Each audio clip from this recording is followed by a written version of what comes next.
সাগর কপিলমুনি সম্মুখস্থ এলাকা। কেন্দ্রীয় সরকারের কাছে সাহায্যের আবেদন স্থানীয় পঞ্চায়েতের।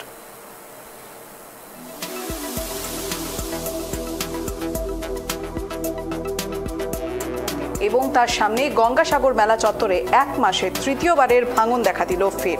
এইভাবে যদি ভাঙতে থাকে 2 বছরের মধ্যে গঙ্গা বক্ষে মন্দির সহ মেলা চত্বর তলিয়ে যেতে পারে, এমনই আশঙ্কা এলাকাবাসীর।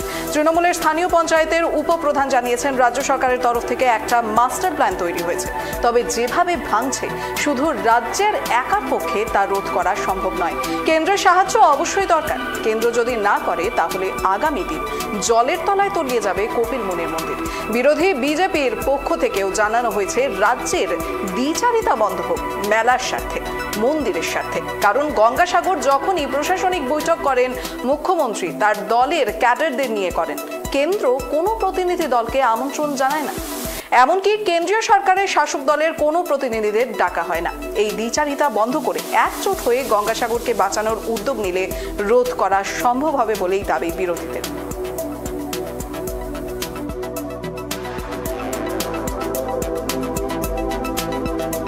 সরকার বা আমরা যে এখানে বাসিন্দার, আমরা ইয়েতে থাকতে পারবো কিনা, মানে নিরাপদে থাকতে পারবো কিনা।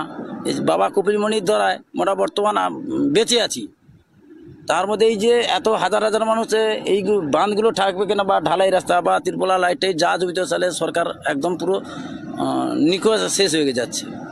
মানে পরপর যত ভাঙছে, সামনে এই জাহাজের হালটা থাকার জন্যে পরপর ভেঙেছে। এই টানকে না বন্ধ করলে থাকবে না, সব ভেঙে চলে যাবে। 1 নম্বর থেকে একদম 6 নম্বর পর্যন্ত সব ভেঙে যাচ্ছে একের পর এক। প্রত্যেক বছর সরকার মাটি ফেলছে, পাইলেন দিচ্ছে।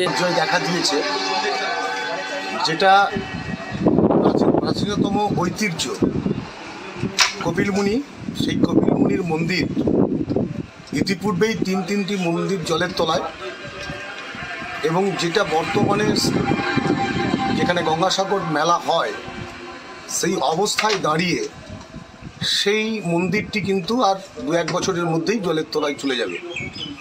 অর্থাৎ প্রাচীনতম ঐতিহ্য যে পৌরাণিক কাহিনী আছে মহামুনি কপিল ভগবানের, সেই কাহিনী অবলুপ্তির দিকে প্রায়।